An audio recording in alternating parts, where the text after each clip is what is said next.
اتنے میں اس سفید پوش نے کہا کہ گھبراؤ نہیں، ہم تمہیں کچھ بھی نہیں کہیں گے، ہم تمہیں صرف نصیحت کرنے آئے ہیں۔ رشید اپنے خیالوں سے باہر نکلا تو اس نے پوچھا کہ آپ کون ہیں؟ تو اس آدمی نے کہا کہ ہم جن ہیں۔ رشید کیونکہ ایک دم سے چونک گیا تو اس نے کہا کہ گھبراؤ نہیں، ہم مسلمان ہیں اور نیک جنات ہیں، تمہیں بس ایک نصیحت کرنے آئے ہیں کہ تمہارے گھر کے پاس ایک شہید مسجد ہے جو بہت وقت سے شہید پڑی ہے۔ ہم نے لوگوں کو کچھ اشارے بھی دیے لیکن لوگ ڈر گئے اور ہم خدا سے دعا کرتے رہے کہ وہ کسی کو بھیج دے جو مسجد کی تعمیر کروائے۔ تم نے یہاں اپنا گھر بنایا اور ہم اس وقت تمہارے پاس آئے ہیں۔ ان نیک جنات کے جانے کے بعد رشید بہت خوش ہوا کہ اس کو یہ نیک موقع ملا ہے۔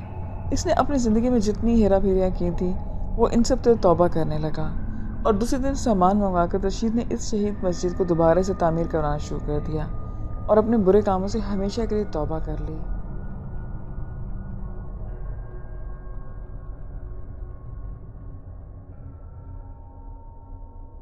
یہ سٹوری میری کافی پرانی سبسکرائبر نے سینڈ کی ہے۔ اپنا نام یہ نہیں بتاتی لیکن ان کا تعلق سندھ سے ہے۔ آئے میں آپ کو انہی کے زبانی یہ کہانی سناتی ہوں۔ میرا نام مہر اللہ ہے اور میں سندھ کا رہنے والا ہوں۔ میں آپ کو جو ایک آج ایسا واقعہ سنانے جا رہا ہوں جو کہ میرے ساتھ ہو چکا ہے، اور یہ واقعہ گزشتہ کئی سال پرانا ہے۔ یہ واقعہ ایک درگاہ جو سندھ میں واقع ہے، وہ ایک شہر ہے جو اس کا تھوڑا آگے جا کے سید مسائی کے نام سے مشہور ہے، اور اس وقت میں وہاں ایک پھولوں کی دکان ہوا کرتی تھی۔ تو اس دکان میں چادریں جو درگاہ پر چڑھاتے ہیں اور وہ دھاگے وغیرہ اور پاپ کارن وغیرہ سیل ہوتی تھیں جو کہ آپ کو درگاہ پر نظر آتی ہیں۔ تو ان کی یہ چیزوں کی دکان تھی۔ تو پرانے وقت میں اس درگاہ پر لوگ دن کو زیارت کے لیے آتے تھے اور شام کے وقت چلے جاتے تھے۔ میرے ساتھ 2 دکانیں اور بھی تھیں جو شام کو بند کر کے چلے جاتے تھے، مگر ہماری دکان کھلی رہتی تھی کیونکہ میرا گھر جیکب آباد سندھ میں تھا، تو اس وجہ سے میں دکان میں ہی سو جاتا تھا۔ ساتھ میں میرے ماموں کا چھوٹا بیٹا جو کہ میرے ساتھ میں کام کرتا تھا، میری مدد کرتا تھا، وہ بھی میرے ساتھ ہی سوتا تھا۔ تو اس درگاہ سے تھوڑا دور ایک اور درگاہ تھی جس کا نام دودھا پیر تھا۔ تو وہاں لوگ رات کے وقت کم جایا کرتے تھے کیونکہ وہاں جنوں کا بسیرا زیادہ تھا اور بہت ہی پرانا قبرستان تھا۔ تو میں آپ کو اصل بات بتاتا چلوں جو میرے ساتھ واقعہ ہو چکا ہے۔ تو گرمیوں کا موسم چل رہا تھا اور رات کے تقریباً 11 بجے کا وقت تھا۔ میں دکان کی صفائی میں مصروف تھا۔ ایک لمبے سے قد کی ایک بوڑھی عورت سر پہ کپڑوں کی گٹھری رکھے ننگے پاؤں ہماری دکان پر آئی اور بڑے ہی غصے میں بولی کہ یہاں دودھا پیر کس طرف ہے۔ میں ایک دم سے حیران ہو گیا کہ اس وقت دودھا پیر پہ اس عورت کا کیا کام ہے۔ تو میں نے پوچھا کہ اماں جی دودھا پیر تھوڑا آگے ہے، مگر آپ اس وقت دودھا پیر پر کیوں جانا چاہتی ہیں؟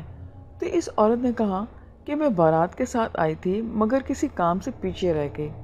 تو اس نے میرے ماموں کو بیٹے کو دیکھا اور کہا کہ اس بچے کو کہو کہ مجھے وہاں تک چھوڑ آئے، یہ تھوڑا آگے میرے ساتھ چلے پھر واپس آ جائے۔ تو اس بوڑھی عورت کے کہنے پر میرے ماموں کا بیٹا اس کے ساتھ چلنے کو اٹھ کھڑا ہوا۔ میں نے ایک نظر اس عورت پر پھیری جو میرے ماموں کے بیٹے کو حسرت بھری نظروں سے دیکھ رہی تھی، تو مجھے وہ عورت تھوڑا سا ٹھیک نہیں لگی۔ تو میں نے اپنے ماموں کے بیٹے کا ہاتھ دبایا اور ڈانٹ کر اس کو دوبارہ کام کرنے کو کہا۔ وہ ایک دم سے کھڑا ہو گیا، وہ بیچارہ میری شکل دیکھ رہا تھا کہ انہیں کیا ہو گیا ہے، لیکن پھر وہ چپ کر کے سائڈ پر بیٹھ گیا۔ تو اس عورت نے کہا کیوں بیچارے کو ڈانٹ رہے ہو؟ میں نے اس عورت کو کہا کہ چلو میں تمہیں چھوڑنے چلتا ہوں۔ تو وہ عورت نے منہ بناتے ہوئے کہا کہ تم اپنا کام کرو، یہ بچہ ہی میرے ساتھ چلے، بس تھوڑا دور تک چلے پھر واپس آ جائے۔ تو مجھے اب پکا یقین ہو گیا کہ یہ عورت نہیں کوئی چڑیل ہے جو میرے ماموں کو بیٹے کو لے کے جانا چاہتی ہے، ورنہ رات کے 11 بجے کوئی اس وقت دودھا پیر کی طرف نہیں جاتا۔ میں نے لانٹین اٹھائی اور عورت کو کہا کہ تم آگے چلتی رہو، میں تمہیں راستہ بتاتا ہوں۔ تو وہ عورت دکان سے نیچے اتری اور میرے ماموں کے بیٹے کو حسرت بھری نظروں سے دیکھتی گئی۔ تو میں نے دل ہی دل میں آیت کا ورد کیا اور نکل پڑا۔ آپ یقین کریں وہ عورت ننگے پاؤں تیزی سے چل رہی تھی اور راستے میں کانٹے پڑے تھے، وہ ان کے اوپر ایسے گزر رہی تھی جیسے ان کے پیروں کے نیچے کچھ بھی نہ ہو۔ تو میں نے دل ہی دل میں ارادہ کیا کہ آج اس چڑیل کو پکڑوں گا۔ تو میں نے اس عورت کے پیچھے سے پکڑنے کی کوشش کی، تو اللہ پاک گواہ ہے کہ وہ عورت ایک دم سے غائب ہو گئی اور میں حیران رہ گیا۔ پھر مجھے اپنے ماموں کے بیٹے کا خیال آیا کہ کہیں یہ چڑیل دکان کی طرف تو نہیں چلی گئی۔ میں نے دکان کی طرف دوڑ لگائی، جلدی سے دکان پر آیا تو اللہ کا شکر ہے کہ وہ صحیح سلامت بیٹھا تھا۔ میں نے جب اسے سارا واقعہ سنایا تو اس کے پسینے چھوٹنے لگے اور ڈر کے مارے اس نے چادریں اوڑھ لیں جن پر درود شریف لکھا ہوا تھا۔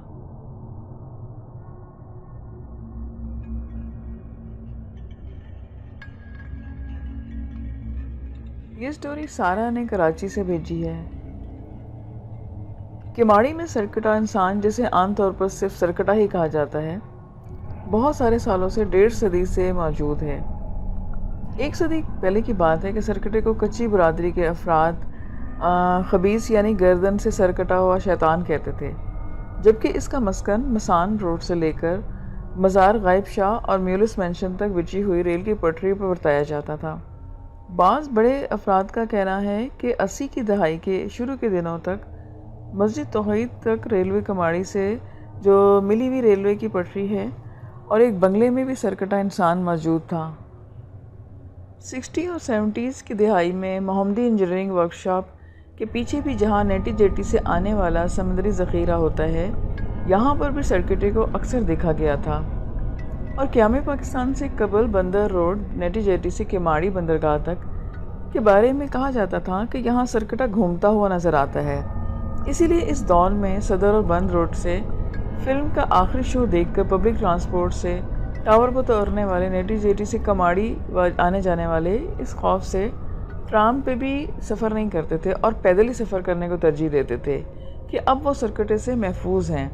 سیکرڈ ہارٹ چرچ کے بارے میں بھی کہا جاتا تھا کہ مغرب کے بعد فجر تک ایک کرسچن سرکٹا اس چرچ اور اسکول کے پارک میں چہل قدمی کرتا نظر آتا ہے۔ اگر کماڑی سے کوئی لسنر یہ سٹوری سن رہا ہے تو اسے پریشان یا خوفزدہ ہونے کی بالکل بھی ضرورت نہیں ہے۔ وہ بلا خوف اور بلا ڈر کے ان علاقوں سے گزر سکتا ہے، کیونکہ ڈائن، بھوت، چڑیل اور دیو اور زومبی کی طرح سرکٹا بھی ایک مخلوق ہے، اور کراچی کے تقریباً ہر علاقے میں یہ مخلوق موجود تھی یا اب بھی ہے۔ اس لیے جو علاقے ویران تھے وہاں پہ سرکٹے کا مسکن بتایا گیا تھا، اور جب وہ علاقے آباد ہو گئے تو سرکٹا وہاں سے غائب کر دیا گیا۔ PNCS ورکشاپ کے پیچھے سمندری زمین ریکلیم ہونے اور جنگل شاہ کالج کے قیام اور اطراف میں رہائشی فلیٹ کے تعمیر کے بعد اب یہ مخلوق کہاں گئی یہ کسی کو بھی معلوم نہیں۔ جن، بھوت، ڈائن اور چڑیل کو قابو میں رکھنے والوں کو کبھی یہ دعویٰ نہیں کیا گیا کہ اس کے قابو میں کوئی سرکٹا بھی تھا، اور یہ کوئی فراڈی عامل نے سرکٹے سے بچنے یا اس کے قابو کرنے کا کوئی طریقہ بتایا بھی نہیں۔ اگر ہم اس کا تذکرہ کریں کہ ماضی میں سرکٹے سے بچنے کا کیا طریقہ تھا تو یہ ہمیں کوئی بھی نہیں بتائے گا، بلکہ پبلک ٹرانسپورٹ میں کبھی سرکٹے اور کوئی سٹیکر دیکھا گیا تو اس خطرناک مخلوق کو کسی عامل نے قابو کر رکھا ہے۔ ایسے کئی سٹیکرز وہاں پر نظر آتے رہے۔ ایک سرکٹا تقریباً 5 فٹ کا اور پینٹ شرٹ میں ملبوس فرد ہوتا ہے، اور اس کا انڈیا میں بھی موجود ہونے کا نشاندہی کی گئی ہے۔ اس لیے بھارتی ٹی وی چینلز پر بھی نشر ہونے والے خوفناک شو آہٹ، کون ہے، فیئر فائلز اور زی ہارر شو میں کبھی کبھار سرکٹے کو پیش کیا جاتا تھا۔ منہ نہ ہونے کی وجہ سے یہ مخلوق ڈائن، چڑیل اور دیو کی طرح کسی کو کھا نہیں سکتی۔ اس کا کام صرف ڈرانا ہوتا ہے، اور نہ ہی سرکٹا زومبی کی طرح کسی صحت مند فرد کے جسم میں وائرس کی طرح منتقل ہو سکتا ہے۔ اورنگی ٹاؤن میں گلشن بہار جرمن گراؤنڈ میں اور سیکٹر 11.5 ابراہیم علی بھائی اسکول، لیاقت آباد میں H7 بس کے آخری اسٹاپ اور Sindhi hotel degree college Manora میں پورٹ ڈپارٹمنٹ JT کے پاس بھی ایک کرسچن سرکٹے کی موجودگی کا اطلاع ملی ہے۔ اب وہ سرکٹا کرسچن ہے یہ کیسے پتہ چلا؟ اور جبکہ بلدیہ ٹاؤن، کالا گیٹ اسکول گراؤنڈ اور کوسا چوک کے نالے، کھڑا مارکیٹ لیاڑی کا نالا جو سیمنٹ ہاسپٹل سے گزرتا ہے، اس کے نالے کے قریب بھی سرکٹے کی موجودگی کے بارے میں بتایا جاتا ہے۔ کماڑی کے سرکٹے سے بچنے کے چند طریقے بیان کیے جاتے ہیں، اور کہا جاتا ہے کہ اگر یہ نظر آ جائے تو فوراً ریل کی پٹری کے بیچ میں آ جائیں، کیونکہ سرکٹا پٹری پر لانگ کر اندر نہیں آ سکتا، یا پھر قرآنی آیات پڑھیں۔